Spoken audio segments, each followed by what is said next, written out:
Alicia Andrews, the girl locked up for Julio's murder, didn't just talk, she spilled everything. She told the cops who paid for the hit how much cash was tossed around and even hinted that Yungeen Ace might have been the real puppet master behind it all.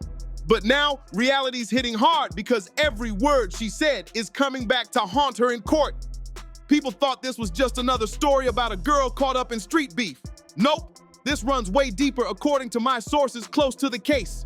Andrews has been in that interrogation room singing like a canary, and what she's giving up could flip the entire case on its head. We're talking recorded statements, money transfers, texts, and phone calls, real evidence tying this murder straight to one of Jacksonville's biggest rap stars. But here's the wild part. The more she talks, the more it looks like she might be twisting the truth just to save herself. This whole situation behind closed doors is way crazier than anything you've seen on social media. To really get what's going down, you gotta understand the real power game in Jacksonville. The money, the connections, the people pulling strings from the shadows. Everyone's been focused on the street-level beef between ATK and 6 Block, but the true movers in this story, they're playing at a completely different level. Yungeen Ace ain't just some rapper from the block anymore. He's a full-blown mogul now. We're talking major label deals, publishing checks, tour money, and business plays that got him living in a whole new tax bracket. This dude has access to real money and the kind of connections that let things happen without him ever lifting a finger.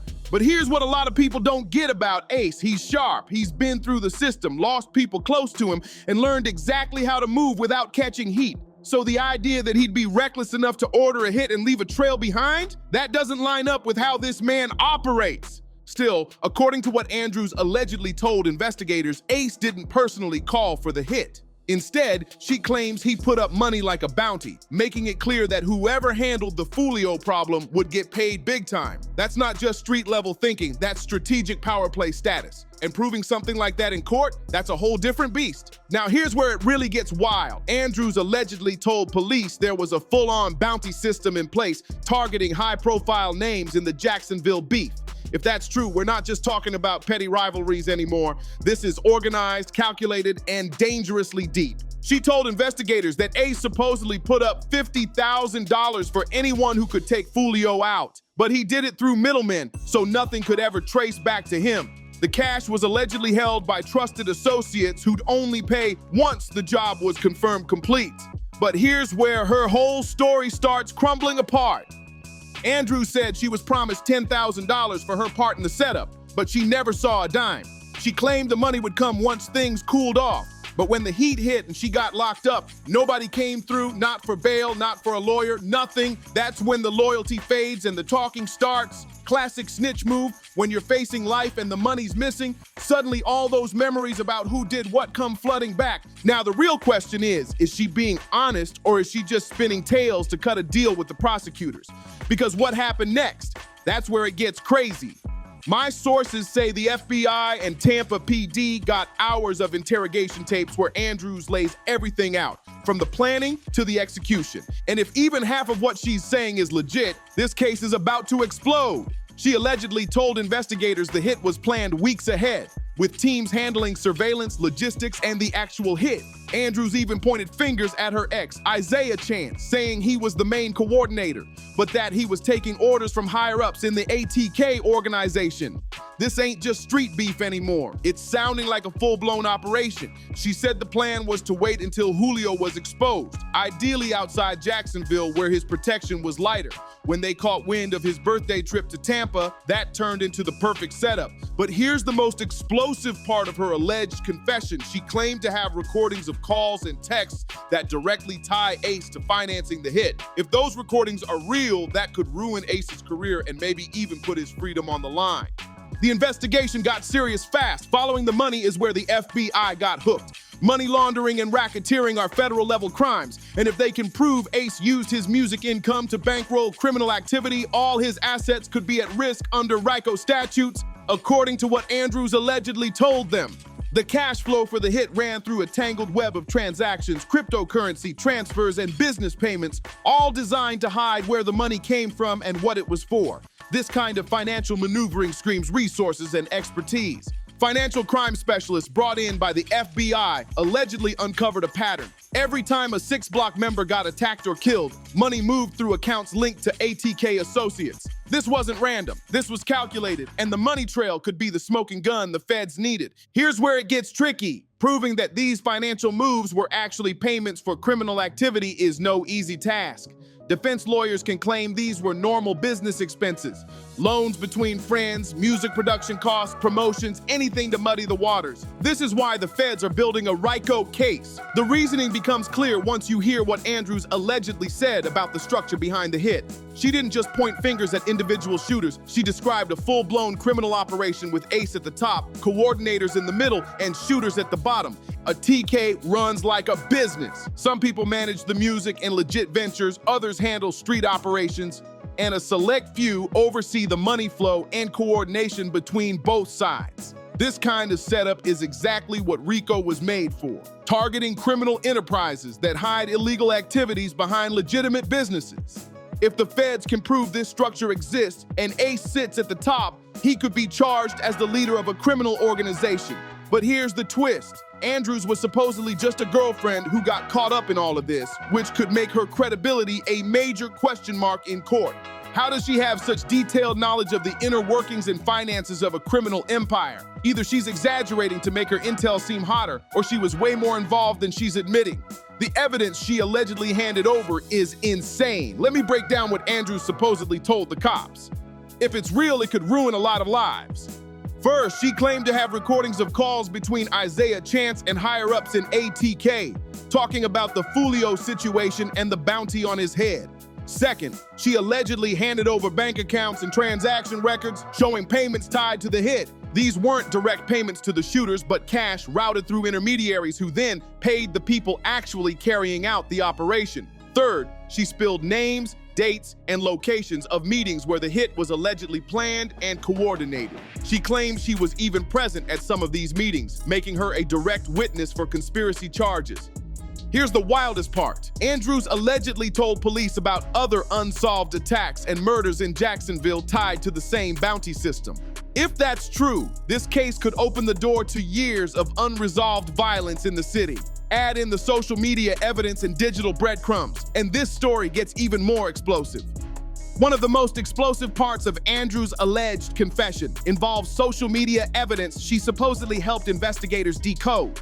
She claims certain posts, lyrics, and interactions weren't just content. They were coded messages about criminal activity. For instance, she allegedly told cops that when Ace dropped certain lyrics or made specific references in his music, it was actually sending signals to people running street operations. Andrews claims she knew the code because Isaiah Chance explained it to her. She also allegedly detailed how ATK used social media to coordinate moves, share intel, and even send threats to rivals. This kind of digital footprint is gold for prosecutors. It creates a paper trail that's tough to deny. But here's the catch. Interpreting social posts and rap lyrics as proof of crime is controversial. Defense lawyers can argue it's just music, jokes, or normal online behavior, not a criminal conspiracy.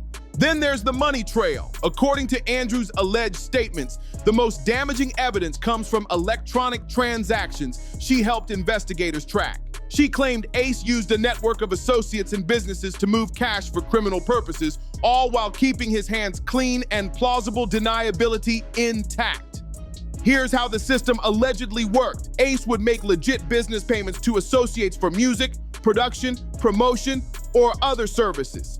Then, these associates would use that cash to fund criminal activity, including bounty payments for hits on rival gang members. Andrews allegedly handed over account numbers, transaction dates, and the names of everyone involved in these money networks. If this info checks out and the FBI can verify it, that's the kind of evidence that could take down entire criminal organizations. But here's the kicker. Her credibility is up for debate. How does a young woman with no criminal record know this much about complex money laundering? Either she's way smarter and more involved than anyone realized, or she's spinning stories to sound impressive to investigators. One of the most explosive parts of her alleged confession, the planning meetings for the Foolio hit. She claims she was at multiple meetings where the operation was discussed and coordinated. According to her, these gatherings happened all over Jacksonville. Recording studios, restaurants, private homes, and Isaiah Chance brought her along to make them look like casual social hangouts. not criminal strategy sessions. She allegedly gave investigators specific details about who showed up at these meetings, what was discussed, and what decisions were made.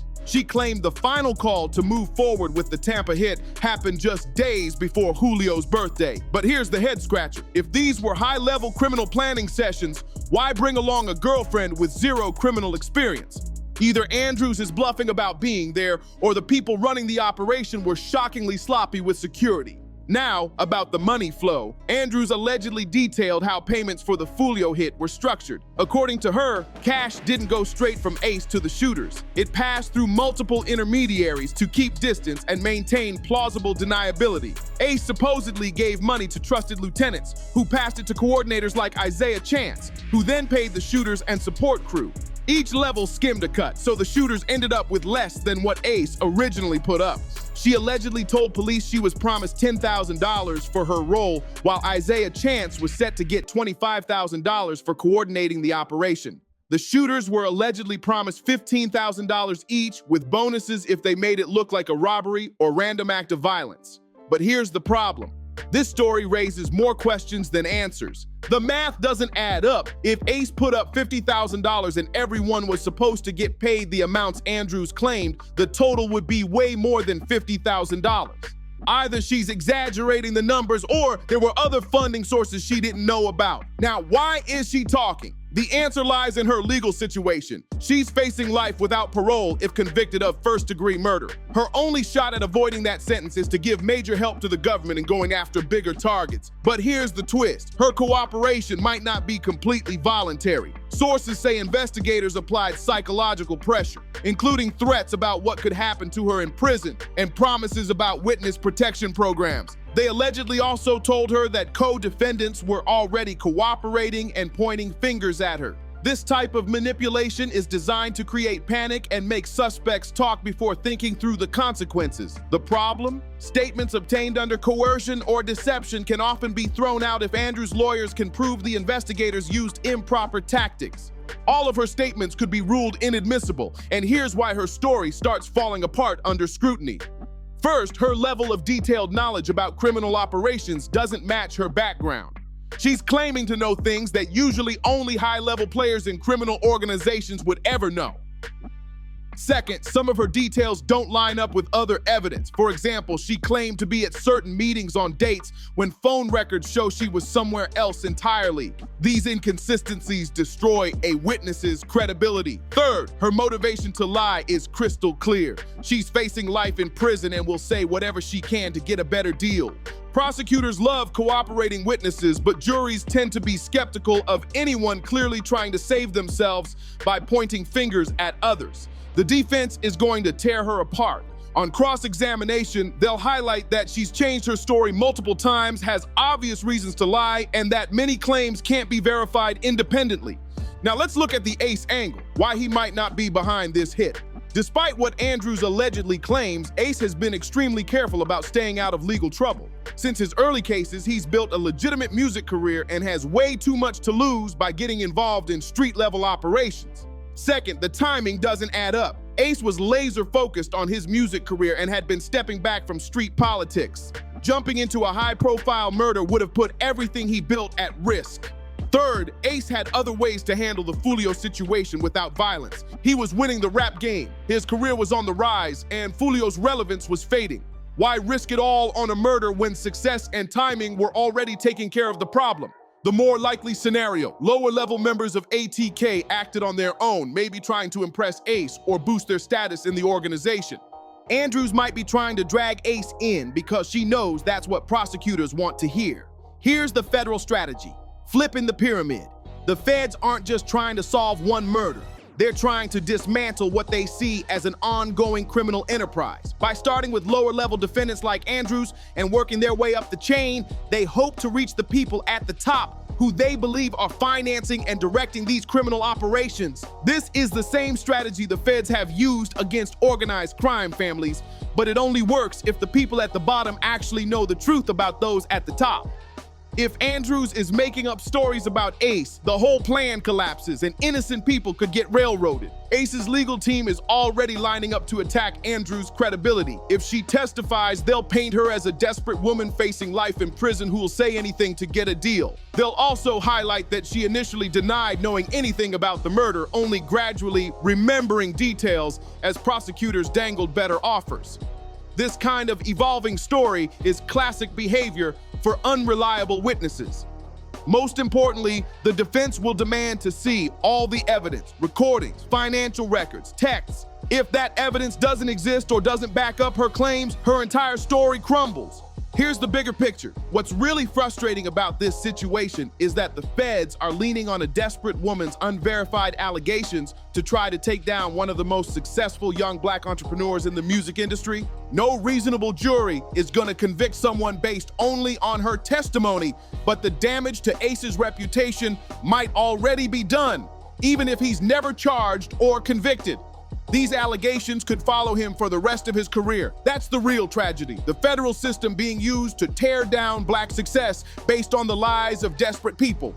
The real victims here aren't just Foolio and his family. They're also the innocent people whose lives are getting wrecked by false claims and prosecutorial overreach. Andrews is trying to save herself by taking others down, and the feds are more than happy to help because it boosts their careers. This case shows everything that's broken about the federal justice system, how they weaponize desperate people against successful black men, build cases on speculation and lies, and destroy lives even when guilt can't be proven. Everyone needs to pay attention. This could happen to any successful black person coming up from the streets.